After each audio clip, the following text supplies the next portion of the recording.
Olá, de volta com mais um podcast Grande Expediente. Esse espaço importante em que nós recebemos aqui os vereadores, para que eles tenham um tempo para falar sobre projetos, ações importantes, para que você conheça o trabalho do vereador, se aproxime mais da Câmara Municipal. E hoje, com muito prazer, nós recebemos o vereador João da Luz. Ele é do Cidadania e vai falar com a gente sobre os projetos e as ações dele. Mas antes, muito obrigado por estar conosco aqui, vereador João da Luz. Obrigado, Orisvaldo. Obrigado aqui por essa oportunidade no TV Câmara, né? A gente poder falar, né, com os nossos eleitores, poder falar com a cidade de Anápolis, né, através desse canal de comunicação. Muito obrigado pelo convite. Nós vamos começar por uma lei que o senhor aprovou aqui na Câmara e que aguarda-se a sanção ou a promulgação dessa lei, que ela proíbe a utilização de cigarros eletrônicos ou cigarros semelhantes, né, ou cigarros semelhantes ao eletrônico, em ambientes de uso coletivo. O que te motivou, né, a criar essa lei, a discutir esse assunto, a trazer esse debate aqui para o plenário da Câmara Municipal? Orisvaldo, essa lei eu considero a segunda melhor lei minha aprovada no Poder Legislativo. Ela só pede para aquela lei do bloqueador de ar, que a gente aprovou, autorizando o consumidor de água a instalar o bloqueador de ar. Que está valendo, essa lei existe, né? A lei está vigente, tá vigente. 4077 de 2020. Então, para evitar que o ar possa ser computado ali no hidrômetro, a pessoa pode instalar um bloqueador ali, e isso é permitido hoje por lei. Exatamente, os consumidores da cidade de Anápolis é protegido por lei, autorizado a instalar esse bloqueador. Essa lei que nós lutamos, que eu sou um dos vereadores na Câmara que luta contra o fumo. Eu sou veementemente contra o fumo.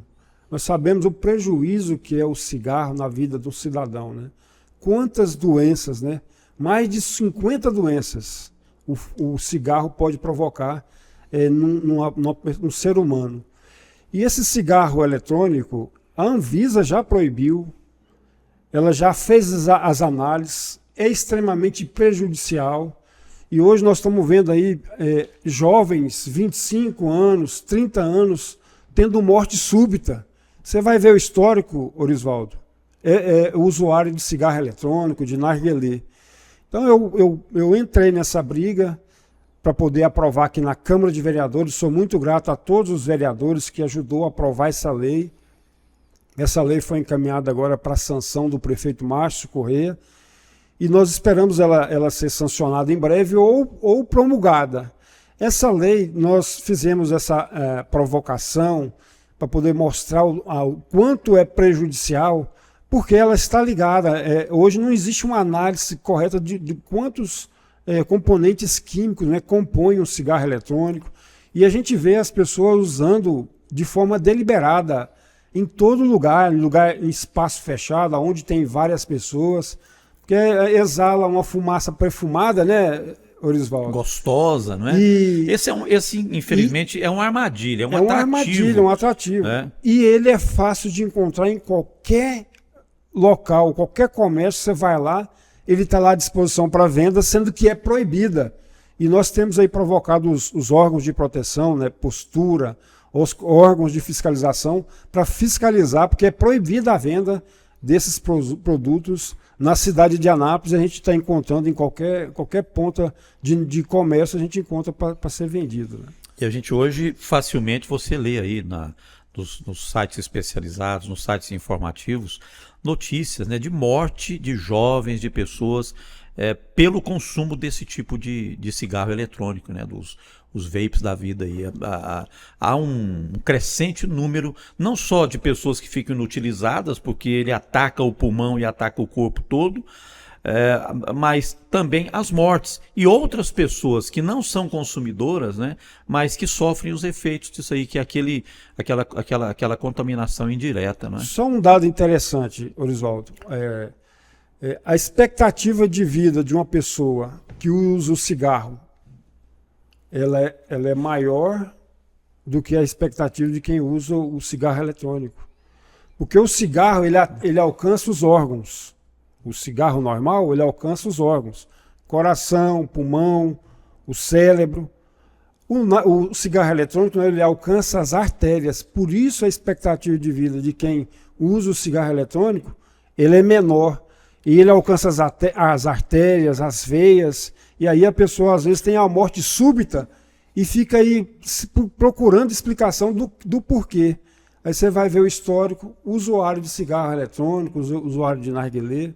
Então nós temos que alertar a nossa sociedade de que esse cigarro eletrônico ele é muito prejudicial e nós temos que combater e mostrar para o jovem o tamanho do prejuízo que ele pode ter, não só para ele, né, por ele partir tão cedo, mas para a família, né? Uma família não quer perder um ente querido tão cedo, né? O senhor é o presidente da Comissão dos Direitos do Consumidor, aqui da Câmara. Ao longo dos anos, eu já acompanhei, já fiz cobertura em várias atividades que vocês fizeram, inclusive extra-Câmara, né, com fiscalizações, impostos de combustíveis, em agências bancárias. A comissão participou em parceria com o PROCON, né, e o Inmetro de várias atividades dessas, né? E vocês têm sempre feito uma provocação a esses órgãos de fiscalização, principalmente em relação aos postos de combustíveis e aos bancos. Como é que tem sido a dinâmica desse trabalho que a comissão tem desenvolvido, vereador? Nós quando identificamos, por exemplo, os postos de gasolina alinhando o preço, quando a gente vê que abastece num posto e o consumo é muito rápido, às vezes batiza, entendeu? Então, nós somos provocados. Os consumidores mesmo provocam os vereadores para poder buscar uma fiscalização. E a gente tem sido sempre buscado aí o apoio do Inmetro, o apoio do PROCON, para estar fiscalizando, para poder coibir, né? Coibir o alinhamento de preço, o aumento abusivo do preço da gasolina. Os bancos também, nós temos uma lei de 20 minutos na fila, né? Às vezes o banco extrapola. Aí a gente tem provocado também o PROCON para estar fiscalizando, né, junto aos postos de gasolina, ou aos bancos, para poder não deixar lá aquela pessoa tanto tempo, né, na espera, né? Então, tem leis que precisam ser obedecidas, né? E, inclusive tem punição para isso. E nós, juntamente com a OAB, a Comissão do Consumidor na OAB, a nossa comissão aqui na Câmara de Vereadores, o PROCON, né, os órgãos de proteção do consumidor, nós estamos organizando uma audiência pública. Eu já quero alertar você que é da nossa sociedade anapolina, que às vezes tem um prejuízo aí no mercado, né, e não sabe como recorrer. Às vezes você tem um direito e não conhece. Nós vamos estar fazendo uma audiência pública agora nesse primeiro semestre. Eu já queria chamar a sua atenção para ficar atento, para você poder vir participar. Vai ser uma audiência pública onde você vai poder falar, vai poder discutir, entrar no debate, entendeu? Sugerir melhoras, novas leis, né? Porque nós temos várias leis que defendem o consumidor. E nós vamos estar apresentando e de repente pode surgir até novos regramentos, né? Que a gente pode estar criando legislações novas. Porque a nossa sociedade, Orisvaldo, ela está em constante movimentação, em constante mudança. E nós precisamos de estar sempre adaptando, né? As pessoas já têm mais entendimento do que o Código de Defesa do Consumidor tem para elas em termos de regras, de leis, porque tem gente que não conhece o direito, né? Não conhece o que o Código diz, acaba sofrendo porque não tem conhecimento da lei, falta informação. Hoje as pessoas são mais conscientes ou ainda tem muitas que estão alienadas em relação aos direitos que elas têm enquanto consumidor, vereador? Eu vejo que com o acesso, né, à informação, o acesso à internet, hoje a universalização da informação, hoje o consumidor, o ser humano tem evoluído em conhecimento, né? Isso aí é fato. Através da internet a pessoa pesquisa, ela busca conhecer seus direitos, mas é uma oportunidade de amadurecer. A gente vai estar mostrando caminhos para as pessoas poderem buscar resgatar o seu direito. Às vezes as pessoas levam prejuízo por não conhecer o seu direito. Algumas pessoas têm acesso à informação, mas tem muitas que não têm, né? Hoje nós sabemos que às vezes a gente precisa de uma orientação, precisa de estar dando informação exata para as pessoas. E essa audiência pública ela vai servir para isso, vai ser um debate bacana. Já tem tempo que a gente não faz uma audiência, nós vamos explanar todas as leis, o Código de Defesa do Consumidor, nós vamos ter autoridades no assunto para poder estar fazendo o debate e trazendo aí, apresentando para a nossa comunidade anapolina. O senhor tem, assim, também, entre as suas ações como vereador, o senhor tem muito trabalho feito na área social. E nós sabemos que hoje há um déficit habitacional muito grande na cidade. Segundo os levantamentos que foram divulgados recentemente, o déficit em Anápolis chega a mais de 11 mil moradias. É muita gente que não tem uma casa para morar. E o programa Meu Lote Minha História, que foi lançado na administração passada, ele está sofrendo uma adaptação agora nessa atual administração, a administração do prefeito Márcio Corrêa. E o senhor joga-se um papel importante nesse debate, nessa discussão também. Queria que o senhor falasse um pouquinho sobre que movimentações vocês estão fazendo no sentido de garantir que aquelas pessoas que se habilitaram ao Meu Lote Minha História não tenham prejuízos agora nessa nova fase. Orisvaldo, o programa Meu Lote Minha História, ele foi feito para entregar o lote. E a escolha, os critérios para poder selecionar as famílias, foram famílias vulneráveis. Famílias que estão cadastradas no CadÚnico, famílias que são beneficiários do programa do governo federal. São famílias que, segundo a lei, o lote tem data de vencimento. Ou seja, você ganha o lote e você tem prazo para construir. Você não construiu, você perde o lote. Então a lei foi uma lei feita nesse sentido. E aí, por exemplo, nós, como objetivo de um programa habitacional, é entregar a moradia, né? Principalmente para uma mãe solo, que tem 3, 4 filhos, extremamente vulnerável, ela não vai dar conta de construir nunca. E nós levantamos essa bandeira, porque eu sou um defensor aqui de programas habitacionais por causa do déficit, você bem mencionou. A Anápolis tem um déficit muito grande e uma família que paga aluguel, ela tira um dinheiro importantíssimo para cuidar da saúde, para cuidar da alimentação. Então o aluguel hoje é uma prisão, é uma escravidão para as pessoas, principalmente as mais carentes, né? E eu sou defensor aqui na Câmara. Fiquei muito feliz com o lançamento do programa Construindo Sonhos, que está vindo aí. O prefeito Márcio Corrêa vai fazer o programa Construindo Sonhos, que vai entregar moradias, né, para as pessoas. E agora o programa Meu Lote Minha História, eu levantei a bandeira aqui sim, Orisvaldo. Apresentei aqui para os vereadores, nós fizemos um convencimento. Inclusive o vereador Ederson empunhou essa bandeira junto comigo, os outros vereadores também, a presidente André, todos os vereadores. Nós levantamos essa bandeira a favor dessas famílias, do programa Meu Lote Minha História, porque eles tinham um fim agora. Qual que era o fim? Devolver o lote. Então, acho que não é justo isso, né? Foi prorrogado esse prazo? Aí nós entramos na bandeira para poder prorrogar o prazo, e nós fomos além ainda de prorrogar o prazo.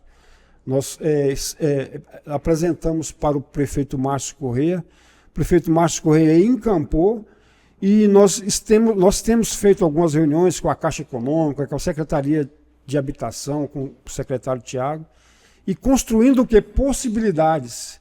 E através da Caixa Econômica nós vimos ali que existe possibilidade de atender as famílias de baixa renda, através do FDS, através do FAR, através do FGTS. Então, até através de contrato individual é possível. Só que a lei precisa de fazer o quê? Uma adaptação. Ela precisa ser adaptada permitindo a alienação fiduciária desses lotes, para essas famílias poderem dar o lote como garantia, por exemplo, num possível financiamento. Os participantes, por exemplo, as pessoas de baixíssima renda que enquadrar no FDS, só para você ter ideia, não precisa de ter nome limpo, não precisa de preocupar com SPC, Serasa. Ele precisa estar cadastrado no CadÚnico e ser beneficiário de algum programa do governo federal, Bolsa Família, algum programa. As famílias que têm uma renda melhor, por exemplo, essas sim, elas precisam de ter o nome limpo, precisa de não ter problema no SPC, no Serasa. E à medida que vai evoluindo aí o cadastro socioeconômico das famílias, elas vão se encaixando. Mas o principal que tem que ser adaptado na lei, que nós já vamos trazer a lei para a Câmara para poder fazer essa adaptação, é justamente essa garantia fiduciária que precisa ter para poder possibilitar essas famílias aí alcançar alcançar o sonho que é a casa, que é a moradia. E o prefeito Márcio, a Carla, né, muito sensível, né, encampou esse projeto e vai transformar isso num projeto verdadeiro, um projeto habitacional verdadeiro. Então, estou muito feliz por esse momento, eu fazer parte dessa história e ajudar essas famílias aí a realizar esse sonho, né? E hoje há muitas possibilidades, né, vereador? A gente está vendo que o município tem os lotes, tem os terrenos. O governo do estado tem programas para a construção da casa. O governo federal tem programa para a construção da casa.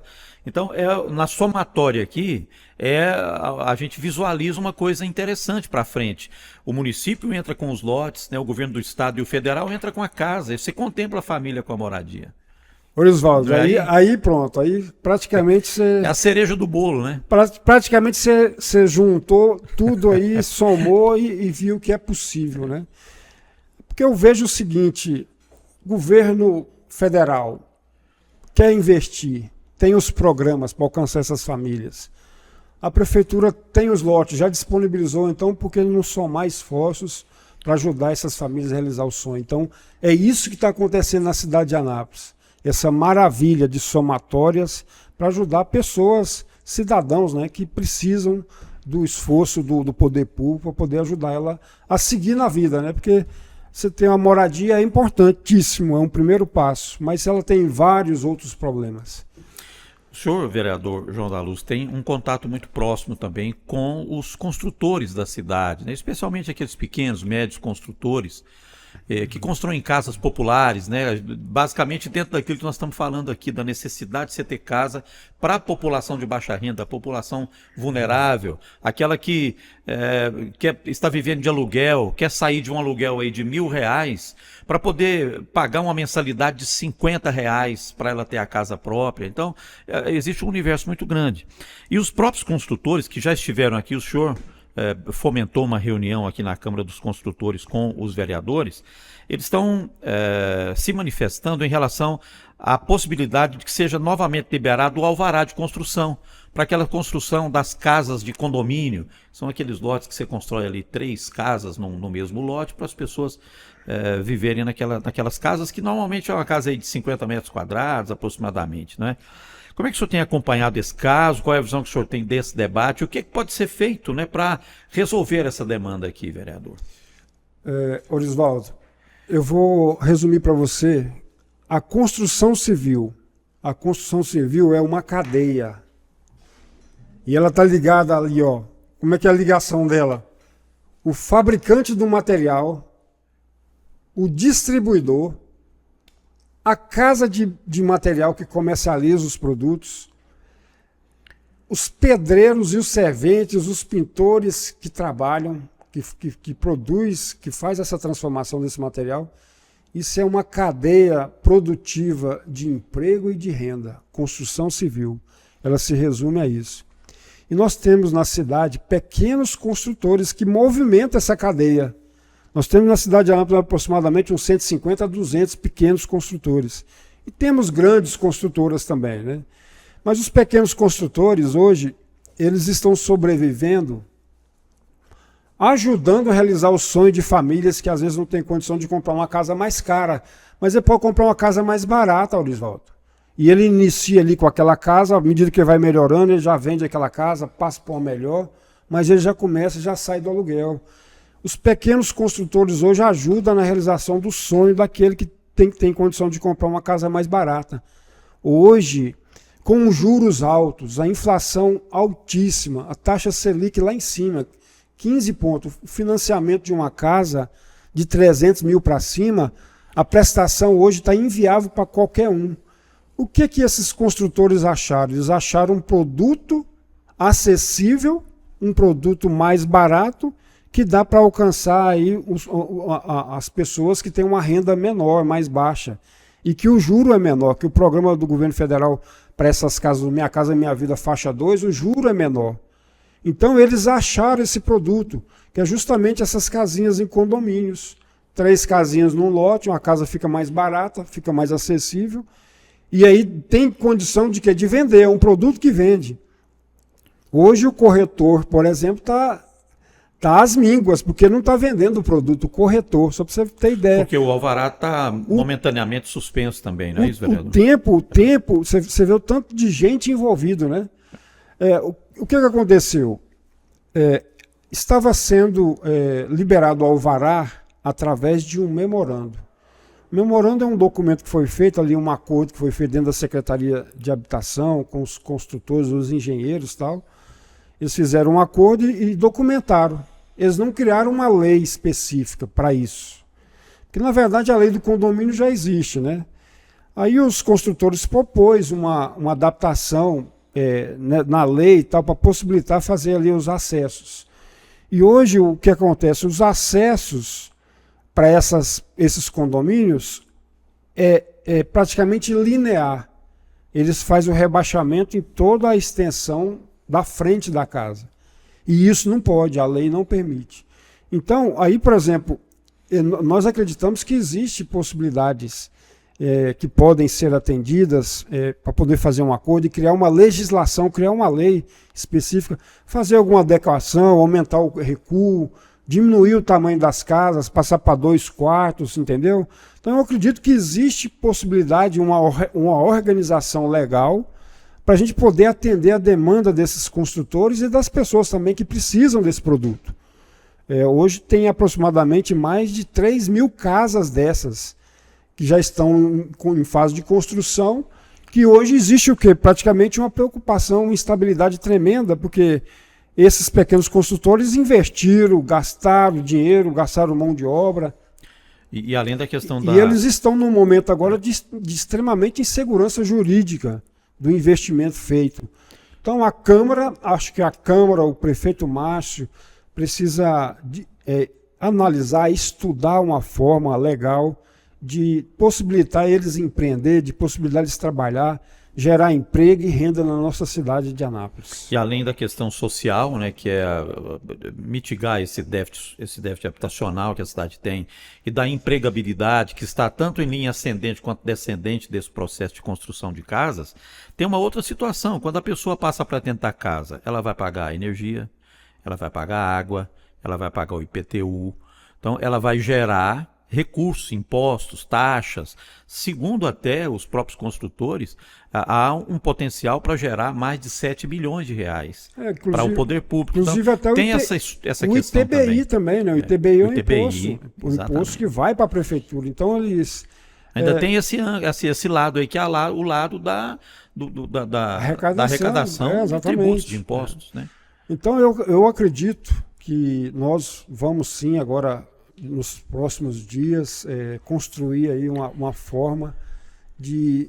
Porque é o seguinte, Aparecida está fazendo, Águas Lindas está fazendo, as cidades maiores que estão em franco crescimento estão fazendo. Esses construtores precisam trabalhar. Nós não podemos permitir uma fuga desses pequenos empreendedores que investem na cidade, que ajudam a cidade a crescer, eles irem para outra cidade trabalhar, porque eles vão continuar trabalhando, isso aí é fato. E eu sou tão empolgado com essa cadeia produtiva, Orisvaldo, que eu criei uma lei na cidade de Anápolis, instituindo o Dia do Construtor Civil. Eu sou o autor da lei do Dia do Construtor Civil na cidade de Anápolis. E com essa boa informação, vereador João da Luz, a gente vai concluindo aqui a sua participação nesse nosso podcast, o nosso reconhecimento, né, ao trabalho, às ações que o senhor tem desenvolvido em benefício da cidade, e muito obrigado por ter aceito o nosso convite e ter participado aqui do nosso grande expediente. Obrigado. Eu que agradeço, Orisvaldo. E só para deixar uma breve reflexão, eu acho que pessoa, quando vai para uma batalha de uma eleição, a batalha ali ela fica acirrada e às vezes a pessoa vira até inimigo, por incrível que pareça, um adversário vira inimigo do outro. Mas eu queria chamar a atenção para todos. É igual nas 4 linhas no campo de futebol. Ali dentro, quando está lá 11 contra 11, é uma batalha. Mas depois, quando sai, né, eles abraçam e tal. E e até comemora aquele que não machucou, porque às vezes pode ter uma contusão mais séria. Então, para os políticos, né, principalmente que enfrentam o executivo, né, a gestão de uma cidade, eu deixo a reflexão. Acabou a eleição, vamos somar esforços, vamos possibilitar a governança, porque será 4 anos que aquele que foi vitorioso vai governar e vai ter a caneta. E o próprio adversário pode ajudar a somar, pode fazer uma somatória para ajudar a resolver os problemas, né, da cidade. Né? Não é virar inimigo e querer fazer uma oposição ferrenha. Acho que essa oposição ferrenha só prejudica aquele que está lá na ponta, que é o cidadão. Né? Muito obrigado mais uma vez. Eu que vez. agradeço, senhor Oswaldo, pela oportunidade. Vereador João da Luz, do Cidadania, participando com a gente aqui. E a você que nos acompanhou aqui no podcast Grande Expediente. Câmara Municipal de Anápolis. Essa casa é sua.